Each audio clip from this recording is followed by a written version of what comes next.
Assalamualaikum warahmatullahi wabarakatuh. Kami dari kelompok 5 ingin mempresentasikan hasil diskusi kami, yaitu tentang Pulau Sulawesi. Sebelumnya saya ucapkan terima kasih kepada dosen pengampu Bapak Muhammad Aldilwan SPD MPD yang telah sudi kiranya memberikan kami materi ini. Adapun anggota kelompok kami yaitu yang pertama Algen Nurul Aini, Hera Silvana, Cynthia Rotua Simbolon, dan Irham. Dan marilah kita simak materi dari video kami. Pulau Sulawesi. Pulau Sulawesi merupakan salah satu dari 4 kepulauan Sunda besar.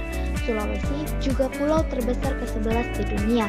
Secara geografis, Sulawesi terletak di sebelah timur Pulau Kalimantan, sebelah barat Kepulauan Maluku, dan sebelah selatan Mindao dan Kepulauan Sulu Filipina.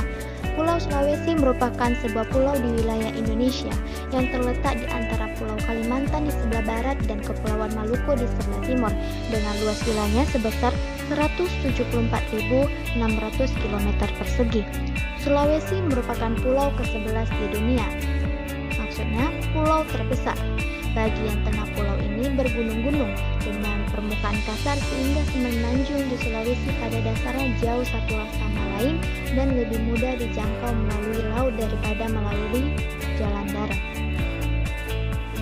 Terdapat 3 karakteristik fisik Pulau Sulawesi, salah satunya yaitu kondisi iklim, kondisi geologi, dan kondisi morfologi. Dari 3 kondisi tersebut, mari kita bahas satu persatu. Yang pertama, mari kita bahas tentang kondisi iklim. Kondisi iklim yang kami bahas, salah satu dari Provinsi Pulau Sulawesi, yaitu Sulawesi Tenggara. Nah, yang pertama mari kita bahas tentang musim. Keadaan musim di Provinsi Sulawesi Tenggara terdiri dari 2 musim, yakni musim kemarau dan musim hujan. Musim hujan terjadi antara bulan November sampai dengan bulan Maret, dan musim kemarau terjadi antara bulan Mei sampai dengan bulan Oktober. Khusus pada bulan April, arah angin tidak menentu, demikian pula dengan curah hujan, sehingga pada bulan ini dikenal sebagai bulan atau musim pancaroba. Poin kedua ialah curah hujan. Curah hujan di Provinsi Sulawesi Tenggara umumnya tidak merata. Hal ini menimbulkan adanya wilayah daerah basah dan wilayah daerah semi kering. Wilayah daerah basah mempunyai curah hujan lebih dari 2000 mm per tahun. Daerah ini meliputi wilayah sebelah utara garis Kendari Kolaka dan bagian utara Pulau Buton dan Pulau Bawoni. Sedangkan wilayah daerah semi kering mempunyai curah hujan kurang dari 2000 mm per tahun, meliputi wilayah sebelah selatan garis Kendari Kolaka dan wilayah kepulauan di sebelah selatan dan tenggara pulau tersebut. Poin ketiga ialah suhu udara. Karena wilayah daratan Sulawesi Tenggara mempunyai ketinggian yang umumnya di bawah 1000 meter dari permukaan laut dan berada di sekitar khatulistiwa, maka provinsi ini beriklim tropis. Yang kedua yaitu kondisi geologi. Kondisi geologi Sulawesi dan pulau-pulau kecil di sekitarnya sangat kompleks. Ini disebabkan oleh fakta bahwa wilayah tersebut merupakan lokasi tumbukan aktif dari 3 lempeng. Lempeng Hindia Australia bergerak ke arah utara, lempeng Samudra Pasifik bergerak ke arah barat, dan lempeng Eurasia agak diam. Kawasan ini memiliki struktur geologi dan stratigrafi yang rumit, serta komposisi batuan yang beragam sebagai hasil dari tumbukan ketiga lempeng tersebut. Namun, kerumitan tersebut menarik para peneliti dari dalam maupun luar negeri untuk menelitinya. Pulau Sulawesi memiliki bentuk huruf K dengan ujung kiri atasnya memanjang ke arah barat sampai timur. Bagian di bawahnya yang membentang dari barat laut ke tenggara disebut dengan lengan timur. Kaki kiri belakang disebut lengan selatan dan kaki kanan bagian depan disebut dengan lengan tenggara. Bagian tengah Sulawesi adalah tempat keempat lengan berkumpul, dan leher Sulawesi adalah bagian yang melengkung yang menghubungkan bagian tengah dengan lengan utara. Geologi Pulau Sulawesi di barat berbeda dengan di timur. Bagian barat Sulawesi terdiri dari lengan selatan, bagian barat tengah Sulawesi, leher Sulawesi, dan lengan utara. Bagian timurnya terdiri dari lengan timur, bagian timur tengah Sulawesi, dan lengan tenggara. Di bagian timur, banyak batuan yang berasal dari aktivitas gunung api dan sedimen. Molase Sulawesi adalah batuan klastik dan karbonat yang umumnya berumur neogen yang tersebar di kedua sisi Sulawesi. Berdasarkan sejarah tektonik regional, tektonik Pulau Sulawesi dan daerah sekitarnya terbagi menjadi 5 tektonik, yaitu 1. Tektonik ekstensional Mesozoikum, 2. Tunjaman Kapur, 3. Tunjaman Paleogen, 4. Tumbukan Neogen, dan yang terakhir kelima, tunjaman ganda kuarter. Kondisi morfologi. Geomorfologi adalah ilmu yang membahas tentang bentuk permukaan bumi, jenis geomorfologi, dan proses yang berkaitan dengannya.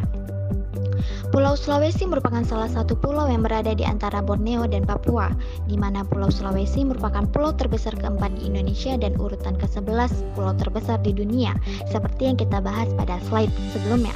Pulau Sulawesi sendiri memiliki beberapa keunikan yang sangat menarik untuk digali dan dibahas lebih mendalam. Profesor John A. Katili, seorang ahli geologi di Indonesia, yang merumuskan geomorfologi Pulau Sulawesi. Bentuk lahan Sulawesi hasil dari proses geologi yang sangat kompleks, bersumber pada informasi kemampuan yang terdapat di Direktorat Inventarisasi Sumber Energi Mineral.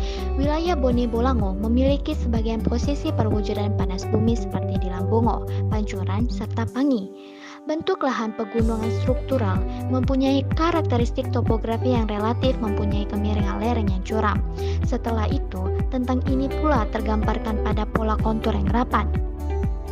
Wilayah Gorontalo membentuk bagian di lajur volcano plutonik Sulawesi Utara yang dikuasai oleh batuan gunung api Eosen Pliocene dalam batuan terobosan. Sulawesi yang diapit oleh 3 lempeng utama tentunya sangat berdampak pada kondisi daerah Sulawesi itu sendiri.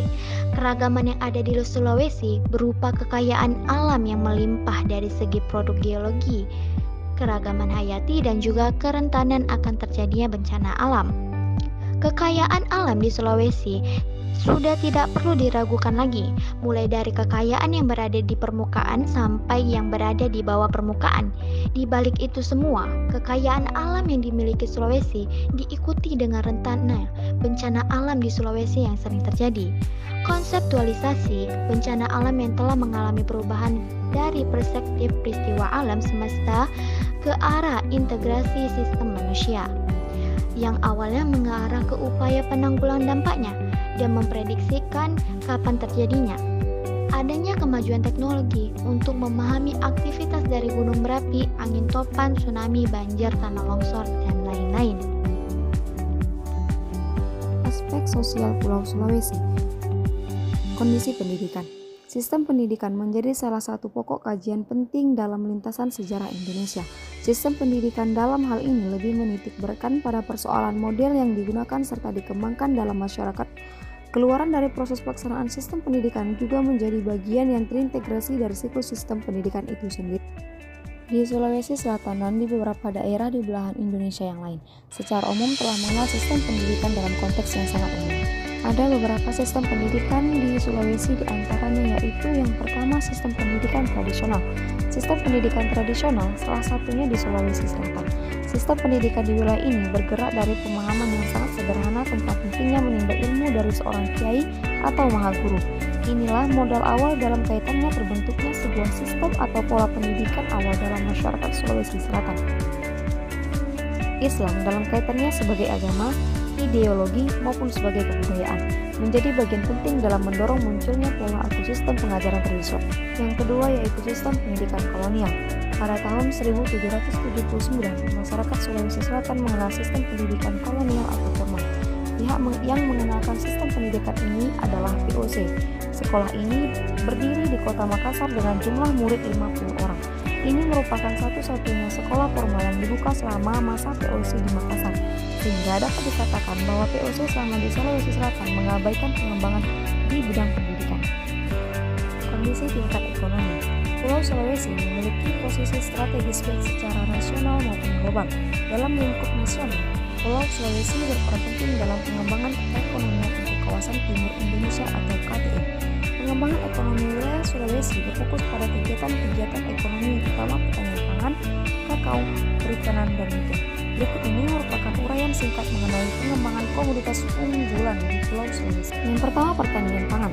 Sulawesi merupakan produsen pangan ketiga terbesar di Indonesia yang menerima 10% produksi padi nasional dan 15% produksi jagung nasional. Pertanian pangan menyumbang 13% PDRB Sulawesi.